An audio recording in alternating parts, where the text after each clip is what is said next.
കായിക മന്ത്രി B അബ്ദുറഹ്മാനെതിരെ മാനനഷ്ട case കൊടുക്കുമെന്ന് ഒളിമ്പിക് അസോസിയേഷൻ.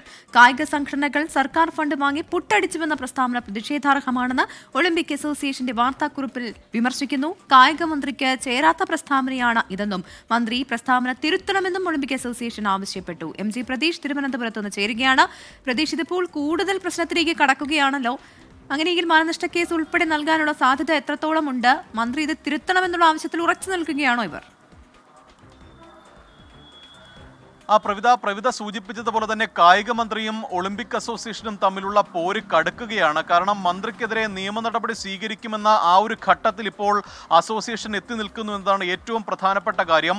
ഈ കായിക സംഘടനകൾ സർക്കാർ ഫണ്ട് വാങ്ങി പുട്ടടിക്കുന്നുവെന്ന മന്ത്രിയുടെ പ്രസ്താവനയാണ് വളരെ വിവാദമായത്. ഈ പ്രസ്താവന മന്ത്രി തിരുത്തണമെന്ന് നേരത്തെ തന്നെ ഒളിമ്പിക് അസോസിയേഷൻ പറഞ്ഞിരുന്നു. പക്ഷേ മന്ത്രി ഈ പ്രസ്താവനയിൽ ഉറച്ചു നിൽക്കുന്ന സാഹചര്യത്തിലാണ് മന്ത്രിക്കെതിരെ നിയമ നടപടി സ്വീകരിക്കുമെന്ന് ഒളിമ്പിക് അസോസിയേഷൻ ഇപ്പോൾ വാർത്താക്കുറിപ്പ് ഇറക്കിയിരിക്കുന്നത്. നാളെ തന്നെ ഇതുമായി ബന്ധപ്പെട്ടുള്ള നടപടികൾ തുടങ്ങുമെന്നതാണ് ഈ വാർത്താക്കുറിപ്പിൽ പ്രധാനമായും പറയുന്ന കാര്യം. സർക്കാർ ഫണ്ട് വാങ്ങി പുട്ടടിച്ചെന്ന ആരോപണം അല്ലെങ്കിൽ ആ ഒരു പ്രസ്താവന വേദനാജനകവും പ്രതിഷേധാർഹവുമെന്ന് വാർത്താക്കുറിപ്പിൽ അസോസിയേഷൻ പറയുന്നുണ്ട്.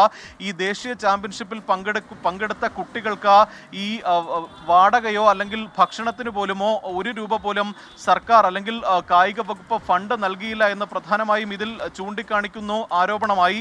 മറ്റൊന്ന്, ഈ പ്രസ്താവന കായിക മന്ത്രിക്ക് ചേരാത്തതാണ് എന്നതാണ് ഒളിമ്പിക് അസോസിയേഷൻ പറയുന്ന കാര്യം. ഇതുവരെ ഈ ഒളിമ്പിക് അസോസിയേഷന് നൽകിയ ഫണ്ടിന്റെ വിവരങ്ങളടക്കം ഈ വാർത്താക്കുറിപ്പിലൂടെ പുറത്തുവിട്ടിട്ടുണ്ട്. യൂട്ടിലൈസേഷൻ സർട്ടിഫിക്കറ്റ് ആണ് ഈ സംഘടന ഇപ്പോൾ പുറത്ത് വിട്ടിരിക്കുന്നത്. മന്ത്രി പ്രസ്താവന എത്രയും വേഗം തിരുത്തിയില്ലെങ്കിൽ ശക്തമായ നിയമ നടപടി ഉണ്ടാകുമെന്നതാണ് പ്രധാനമായും പറയുന്നത്. കാര്യങ്ങളൊന്നും തന്നെ പഠിക്കാതെയാണ് മന്ത്രി ഇത്തരത്തിൽ പ്രസ്താവന നടത്തിയത്. കഴിഞ്ഞ 5 വർഷത്തിനിടെ 25 ലക്ഷം രൂപയാണ് ഒളിമ്പിക് അസോസിയേഷനുമായി ബന്ധപ്പെട്ട സർക്കാർ ഫണ്ട് നൽകിയത്. ഒരു മികവുറ്റൊരു സ്റ്റേഡിയം പോലും, ഒരു ഒളിമ്പിക് മത്സരം നടത്താൻ പറ്റുന്ന ഒരു സ്റ്റേഡിയം പോലും സംസ്ഥാനത്തില്ല. 4 വർഷത്തിനിടെ ഒരു സ്റ്റേഡിയം പോലും ഈ കുട്ടികൾക്ക് ഈ സർക്കാർ നൽകിയിട്ടില്ല.